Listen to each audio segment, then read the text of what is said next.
ಚಂದ್ರನು ನೋಡಾಯ್ತು, ನಮ್ಮ ಅಮ್ಮನ ಕಾಲಿಗೂ ಬಿದ್ದು ಅವ್ರ ಆಶೀರ್ವಾದನೂ ತಗೊಂಡಾಯ್ತು. ಇವಾಗ ಊಟ ಮಾಡ್ತಾ ಇದ್ವಿ. ಹೋಳಿಗೆ ತಿನ್ಬೇಕು ಅನಿಸ್ತಾ ಅದಕ್ಕೆ ಅನ್ನ ಸಾರು ಇಡ್ಸ್ಕೊಂಡಿದ್ದೀನಿ, ಊಟ ಮಾಡ್ತಾ ಇದ್ದೀನಿ. ಈ ವಿಡಿಯೋ ನಿಮ್ಗೆ ಇಷ್ಟ ಆಯ್ತಾ? ಹಾಗಾದ್ರೆ ಲೈಕ್ ಮಾಡಿ, ಶೇರ್ ಮಾಡಿ, ಸಬ್ಸ್ಕ್ರೈಬ್ ಮಾಡೋದನ್ನ ಮಾತ್ರ ಮರಿಬೇಡಿ. ಯುಗಾದಿ ಹಬ್ಬ ಅಲ್ವಾ, ಎಣ್ಣೆ ಹಚ್ಕೊಂಡಿದ್ವಿ, ಹಾಗೆ ಸ್ನಾನ ಮಾಡೋಣ ಅಂತ ಕೆರೆಗೂ ಸಹ ಬಂದ್ವಿ. ನೋಡಿ ಇಲ್ಲೆಲ್ಲ ನನ್ನ ಫ್ರೆಂಡ್ಸ್ ಇದ್ದಾರೆ.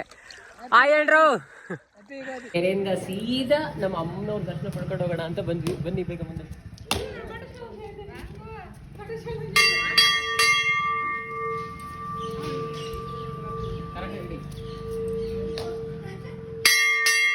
ಇದೇ ನಮ್ಮ ಅಮ್ಮನ ದೇವಸ್ಥಾನ, ಕೆಂಚಮ್ಮನ ದೇವಸ್ಥಾನ.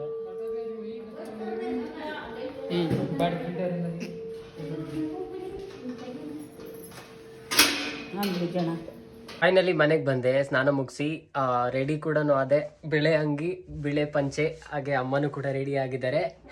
ಅಮ್ಮ ಇವತ್ತು ತರದ ಅಡಿಗೆ ಎಲ್ಲ ಮಾಡಿದ್ದಾರೆ. ಅಮ್ಮ ಏನೆಲ್ಲ ಮಾಡಿದ್ಯಮ್ಮ? ಇದು ಅನ್ನ, ಆ ಕಡೆ ಏನು ತೋರ್ಸಮ್ಮ ಅಮ್ಮ, ಇದು ಈ ಕಡೆ, ಆ ಕಡೆ ಬೋಟಿ, ಈ ಕಡೆ ಹೋಳಿಗೆ ಸಾರು, ನನ್ನ ಫೇವ್ರೇಟ್. ಅಮ್ಮ ಹೋಳಿಗೆ ಎಲ್ಲಮ್ಮ? ನೋಡಿ ಬನ್ರಿ ಎಲ್ಲೋ ಹೋಳಿಗೆ ತಿನ್ನೋಣ. ನಮ್ಮಮ್ಮ ಕೆಂಚಮ್ಮ ಮಾಡಿರೋ ಹೋಳಿಗೆ.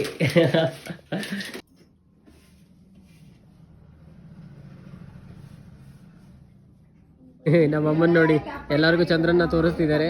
ಆದರೆ ಅದು ಮೇಲಿದೆ, ಸ್ವಲ್ಪ ವಯಸ್ಸೋದವ್ರಿಗೆ ಕಾಣಿಸ್ತಾ ಇಲ್ಲ, ಬಟ್ ನಮಗೆ ಮಾತ್ರ ತುಂಬ ಚೆನ್ನಾಗಿ ಕಾಣಿಸ್ತು.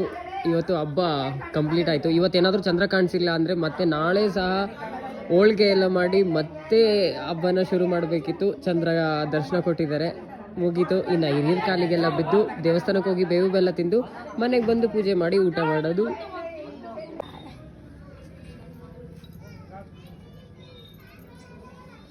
ಚಂದ್ರನು ನೋಡಾಯ್ತು, ನಮ್ಮ ಅಮ್ಮನ ಕಾಲಿಗೂ ಬಿದ್ದು ಅವ್ರ ಆಶೀರ್ವಾದನೂ ತಗೊಂಡಾಯ್ತು. ಇವಾಗ ಊಟ ಮಾಡ್ತಾ ಇದ್ವಿ. ಹೋಳಿಗೆ ತಿನ್ಬೇಕು ಅನಿಸ್ತಾ ಇಲ್ಲ, ಅದಕ್ಕೆ ಅನ್ನ ಸಾರು ಇಡ್ಸ್ಕೊಂಡಿದ್ದೀನಿ, ಊಟ ಮಾಡ್ತಾ ಇದ್ದೀನಿ. ಈ ವಿಡಿಯೋ ನಿಮ್ಗೆ ಇಷ್ಟ ಆಯ್ತಾ? ಹಾಗಾದ್ರೆ ಲೈಕ್ ಮಾಡಿ, ಶೇರ್ ಮಾಡಿ, ಸಬ್ಸ್ಕ್ರೈಬ್ ಮಾಡೋದನ್ನ ಮಾತ್ರ ಮರಿಬೇಡಿ.